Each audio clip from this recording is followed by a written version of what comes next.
الحمد لله رب العالمين والعاقبة للمتقين والصلاة والسلام على أشرف الأنبياء والمرسلين وعلى آله الطيبين الطاهرين وأصحابه الهادين المهديين أما بعد فقد قال الله تبارك وتعالى في الكلام المجيد والفرقان الحميد فأعوذ بالله من الشيطان الرجيم بسم الله الرحمن الرحيم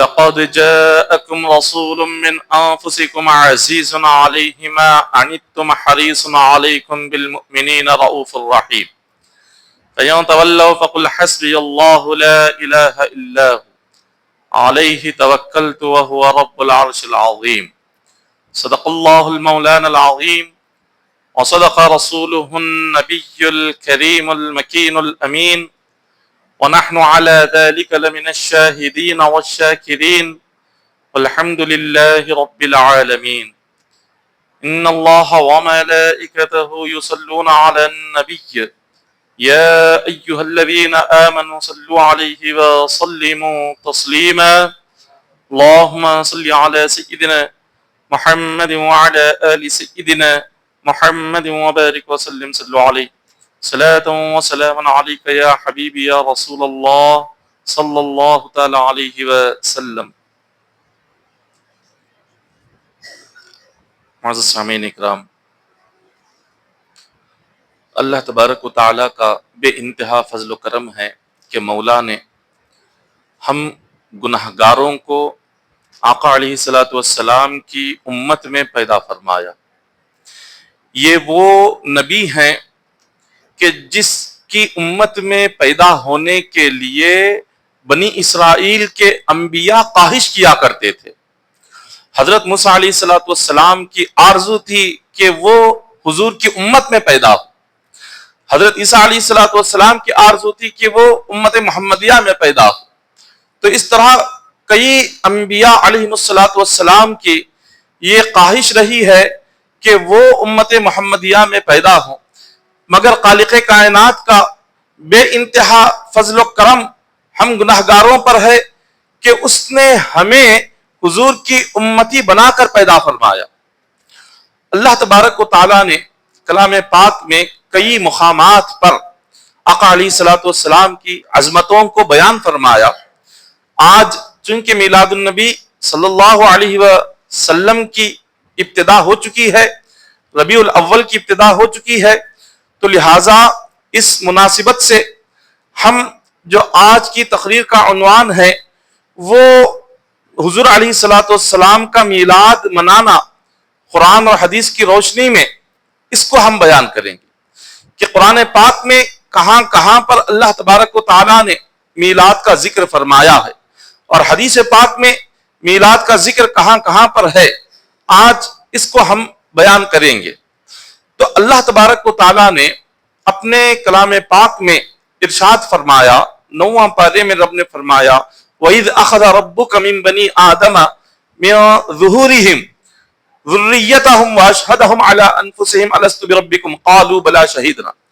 اللہ تبارک و تعالیٰ نے اس کلام پاک میں ارشاد فرمایا کہ جب خالق کائنات ابھی اس دنیا کو نہیں بنایا تھا، اس دنیا سے پہلے ایک دنیا تھی جس کا نام روحوں کی دنیا ہے. یہ عالم اجسام ہے، جسموں کی دنیا. اس دنیا سے پہلے ایک دنیا ہے جس کو عالم ارواح، روحوں کی دنیا کہا جاتا ہے.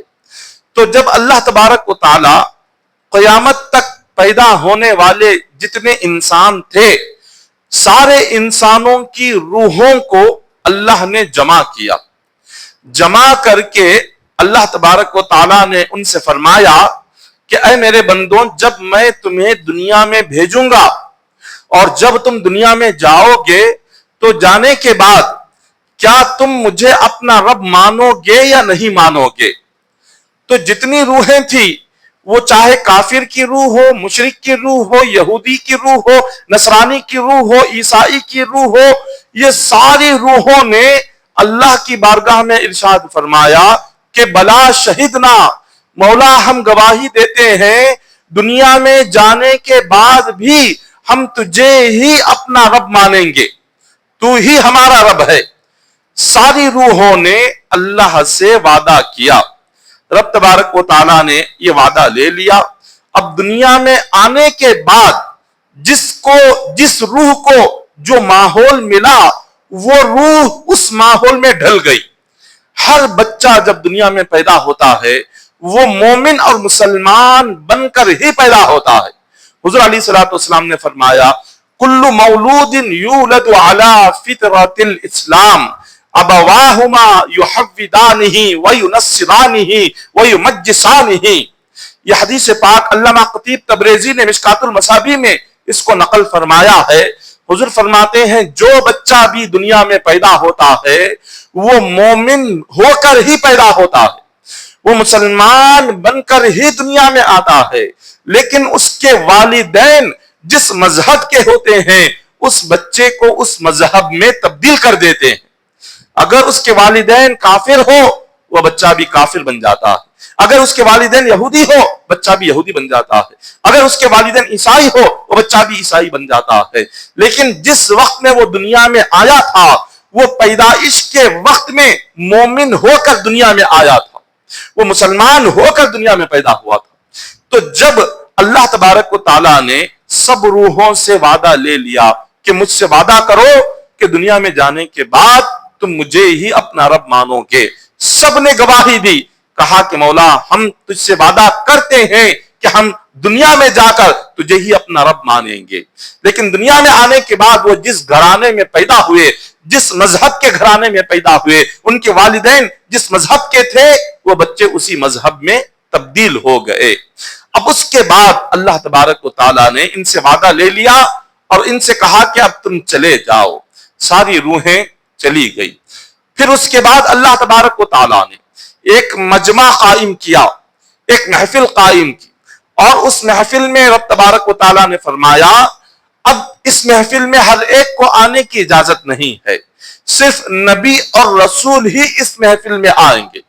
اللہ تعالیٰ نے تمام نبیوں کی روحوں کو بلایا، سارے نبیوں کی روحوں کو جمع کیا اور ان سے فرمایا وَإِذْ أَخَذَ اللَّهُ مِيثَاقَ النَّبِيِّينَ لَمَا آتَيْتُكُم مِّن كِتَابٍ وَحِكْمَةٍ ثُمَّ جَاءَكُمْ رَسُولٌ مُصَدِّقٌ لِّمَا مَعَكُمْ لَتُؤْمِنُنَّ بِهِ وَلَتَنصُرُنَّهُ۔ رب نے فرمایا اے روحوں میں تمہیں دنیا میں جب تم جاؤ گے میں تمہیں نبوت عطا کروں گا، میں تمہیں رسالت عطا کروں گا۔ جب تم دنیا میں جاؤ گے تمہارے پاس ایک کتاب ہوگی، تم عام لوگوں کی طرح نہیں ہوگے، تمہارے سر پر نبوت کا تاج چمک رہا ہوگا، تمہارے سر پر رسالت کا تاج چمک رہا ہوگا، اور ساری امت تمہارا کلمہ پڑھتے رہے گی، تمہارے حکم پر عمل کرتے رہے گی، ہر طرف تمہارا چرچا ہوگا۔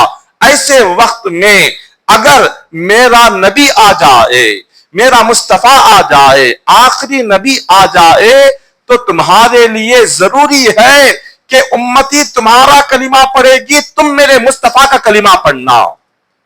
اللہ تعالیٰ سارے نبیوں کی روحوں سے وعدہ لے رہا ہے، سارے نبیوں کی روحوں کو کہہ رہا ہے جب نبی تم ہو جاؤ گے میں تمہیں رسول بناؤں گا، نبی بناؤں گا۔ دنیا میں جانے کے بعد تمہارے زمانے میں اگر میرا مصطفیٰ آ جائے، نبی آخر الزمان محمد مصطفیٰ صلی اللہ علیہ وسلم اگر آ جائے تو تمہارے لیے ضروری ہے کہ ان کا کلمہ پڑھنا، ان پر ایمان لانا اور ان کے دین کی مدد کرنا۔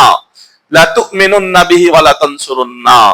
جب سارے نبیوں نے سنا تو سب نے کہا قَالَ أَأَقْرَرْتُمْ وَأَخَذْتُمْ عَلَى ذَلِكُمْ إِصْرِي، کہا کہ مولا ہم یہ تیرے وعدے کا اقرار کرتے ہیں، ہم مانتے ہیں جب کبھی حضور ہمارے زمانے میں آ جائے تو ہم حضور کا کلمہ پڑھ کر ہم ان پر ایمان لائیں گے اور ان کے دین کی مدد کریں گے۔ یہ کون کہہ رہے ہیں؟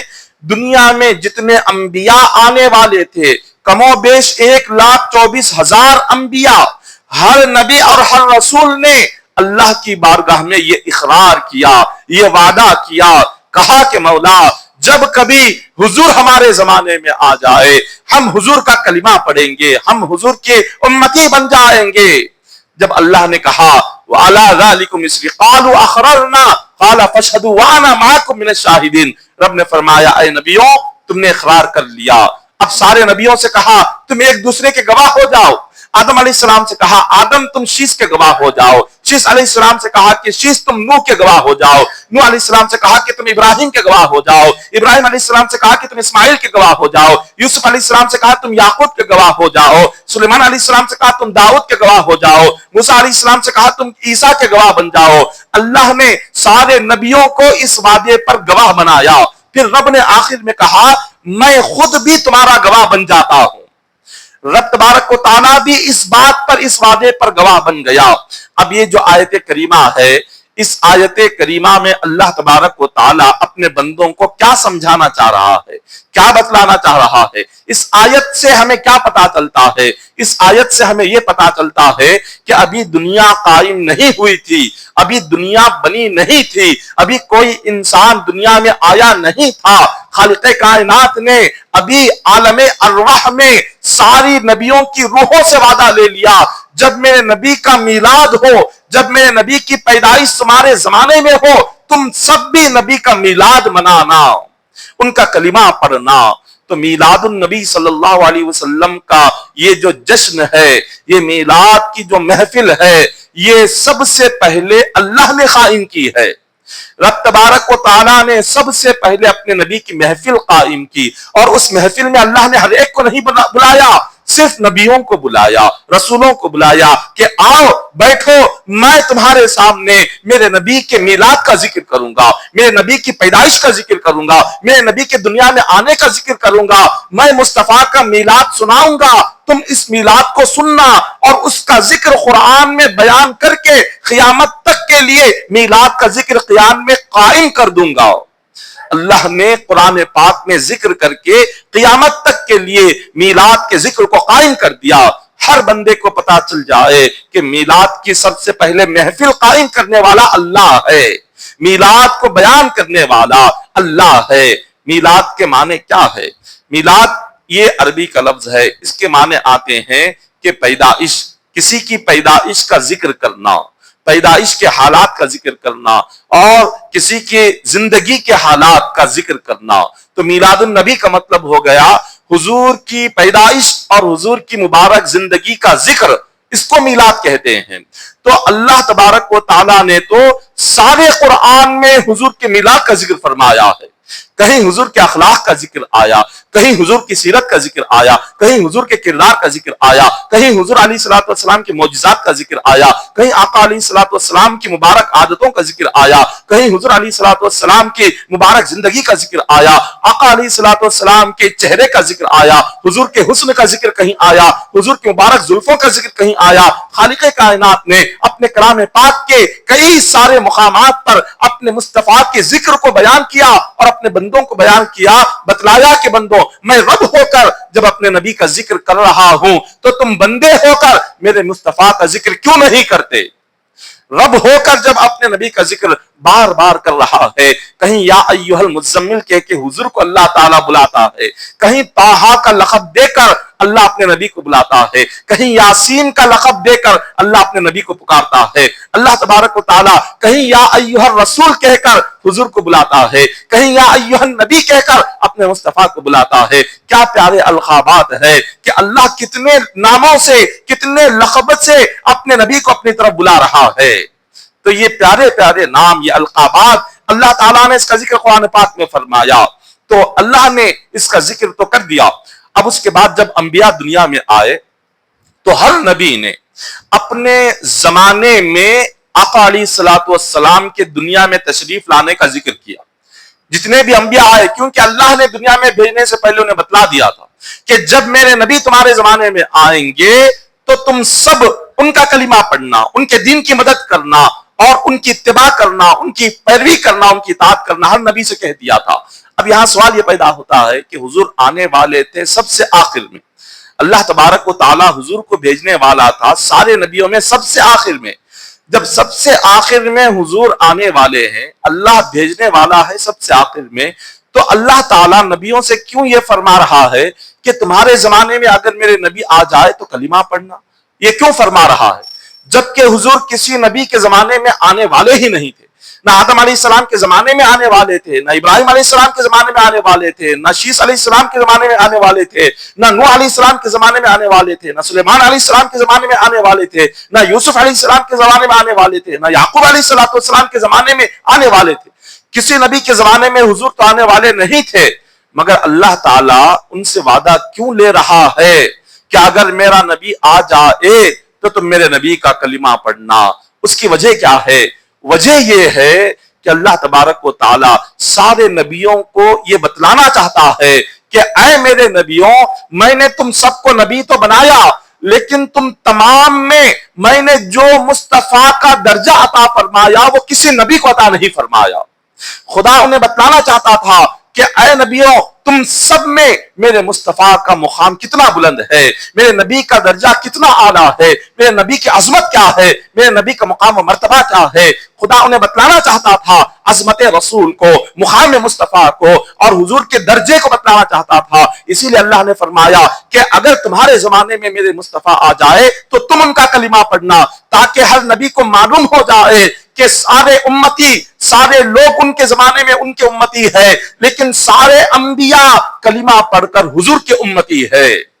اللہ تعالیٰ اپنے نبی کے عظمت اور مقام و مرتبے کو انبیاء کے سامنے بتانا چاہتا تھا. اسی لیے اللہ نے ان کے سامنے، ان کے دنیا میں آنے سے پہلے آسمانوں پر حضور کے میلاد کا ذکر فرمایا. اب یہ تو ایک کلام پاک میں یہ آیت کریمہ ہو گئی، اور ہر نبی جب دنیا میں آئے انہوں نے سب سے پہلے اپنی امت کو بتایا کہ ایک نبی ہے، آخری نبی جو آنے والے ہیں وہ آئیں گے. ہر نبی نے اپنے اپنے زمانے میں حضور کے آنے کا ذکر کیا. تو میلاد کا معنی ہی ہے حضور کے دنیا میں آنے کا ذکر کرنا.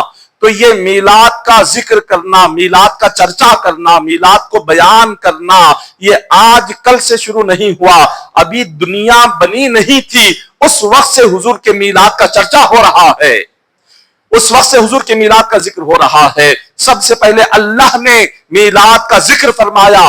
اب اس کے بعد جب انبیاء آئے، انبیاء نے بھی حضور کی پیدائش کا ذکر کیا، حضور کے دنیا میں آنے کا ذکر کیا.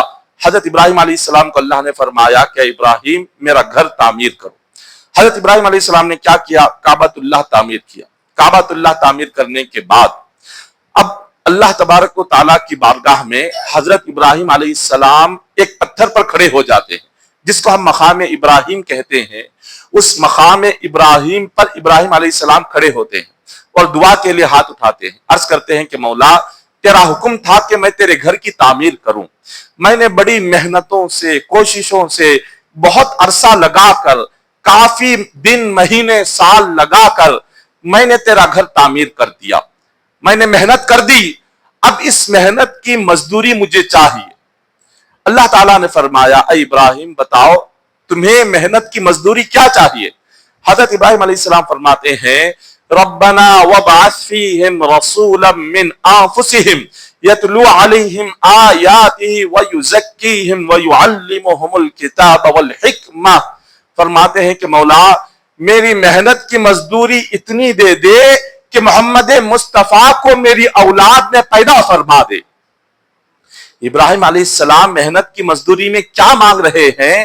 کوئی اپنے لیے جنت کی نعمتیں نہیں مانگ رہے، جنت کے کوئی بلند درجے نہیں مانگ رہے، جنت کے انعامات نہیں مانگ رہے، بلکہ اللہ کی بارگاہ میں یہ دعا کرتے ہیں کہ مولا حضور کو، محمد مصطفیٰ کو میری آل میں، اولاد میں پیدا فرما، یہی میرے محنت کی مزدوری ہے.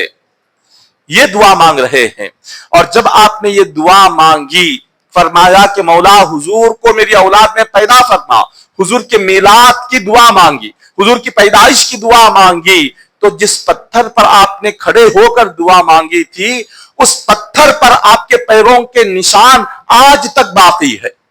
اب سوال یہ پیدا ہوتا ہے کہ ابراہیم علیہ السلام اس ایک پتھر پر تو نہیں کھڑے ہوئے، آپ تو پیدل چلتے ہوئے کئی ملکوں تک، آپ عراق پیدل گئے، عراق سے مصر پیدل آئے، مصر سے ملک شام پیدل آئے، ملک شام سے مکہ پیدل آئے. آپ نے پیدل اتنے سارے ملکوں میں چل کر سفر کیا، لیکن کہیں پر بھی آپ کے قدم کا نشان باقی نہیں ہے. اسی پتھر پر کیوں باقی ہے؟ اسی پتھر پر باقی رہنے کی وجہ کیا ہے؟ وجہ یہ ہے اللہ تبارک و تعالیٰ اپنے بندوں کو بتلا رہا ہے کہ جس پتھر پر کھڑے ہو کر ابراہیم نے مصطفیٰ کے میلاد کی دعا کی تھی، اس میلاد کی دعا کی صدقے میں اس کے نشان کو اللہ نے قیامت تک باقی رکھ دیا ہے، تاکہ بندوں کو پتا چلے کہ میلاد مصطفیٰ کی نشانی مقام ابراہیم ہے۔ اس لیے کہ یہاں پر کھڑے ہو کر آپ نے حضور کے میلاد اور پیدائش کی دعا مانگی تھی، اللہ نے اس کے نشان کو ہزاروں سال گزر گئے، آج تک بھی باقی رہا اور قیامت تک وہ نشان باقی رہے گا۔ تو یہ مقام ابراہیم کیا ہے؟ حضور کی میلاد کی ایک سب سے بڑی علامت ہے، میلاد مصطفیٰ کی یہ نشانی ہے۔ تو ابراہیم علیہ السلام نے اپنے زمانے میں ذکر کیا حضور کے دنیا میں تشریف لانے کا، پیدائش کا۔ اب اس کے بعد عیسیٰ علیہ السلام کا دور آیا۔ عیسیٰ علیہ السلام فرماتے ہیں وَمُبَشِّرًا بِرَسُولٍ يَأْتِي مِن بَعْدِ اسْمُهُ احمد۔ اللہ تعالیٰ 28ویں پارے میں سورہ صف میں فرماتا ہے کہ عیسیٰ علیہ السلام اپنی امت سے فرماتے ہیں اے میرے امتیوں، ایک نبی آنے والے ہیں کہ جن کا نام زمین پر محمد اور آسمان پر جن کا نام احمد ہے۔ حضور کا نام آسمانوں میں احمد ہے اور زمین پر حضور کا نام محمد ہے۔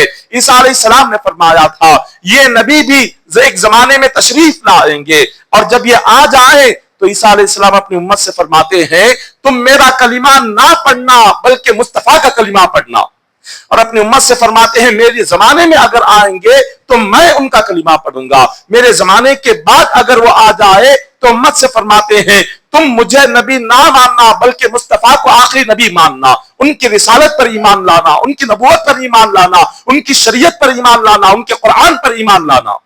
آپ نے بھی حضور کے دنیا میں میلاد میں آنے کا ذکر فرمایا۔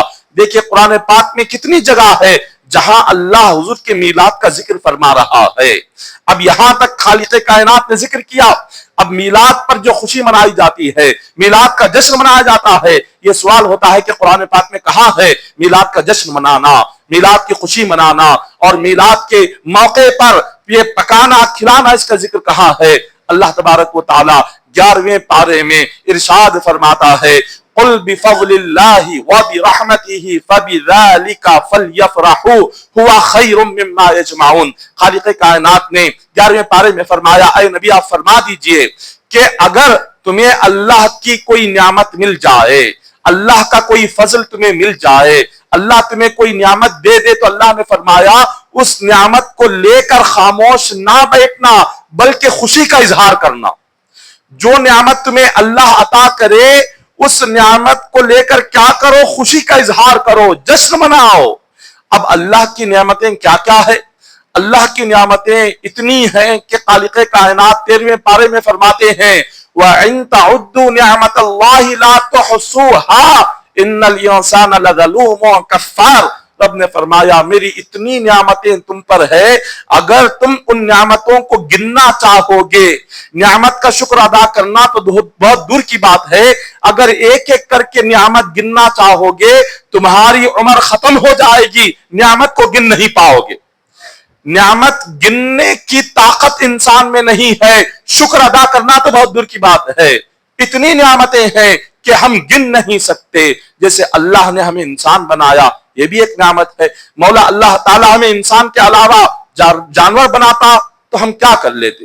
اللہ تعالیٰ انسان بنانے کے ساتھ ساتھ ہمیں آنکھ عطا کی، اگر بغیر آنکھ کے پیدا کرتا تو کیا کرتے؟ اور آنکھ دینے کے ساتھ ساتھ دیکھنے کی روشنی عطا فرمائی، اگر روشنی چھین لیتا تو ہم کیا کرتے؟ کان عطا کیے، کان میں سننے کی طاقت عطا فرمائی، ہاتھ عطا کیے، ہاتھ میں ہمیں اٹھانے کی طاقت عطا فرمائی، پیر عطا کیے، چلنے کی طاقت عطا فرمائی، زبان عطا کیا، بولنے کی طاقت عطا فرمائی۔ اگر اللہ تعالیٰ ہمارے جسم کے حصوں کو بیکار کر دیتا تو کیا کرتے ہم؟ اللہ تعالیٰ اگر ہماری جسمانی طاقت کو چھین لیتا ہم کیا کرتے؟ تو اللہ کی اتنی نعمتیں ہیں کہ جس کو ہم گن نہیں سکتے۔ مگر یہ ساری نعمتوں میں سب سے بڑی نعمت کیا ہے؟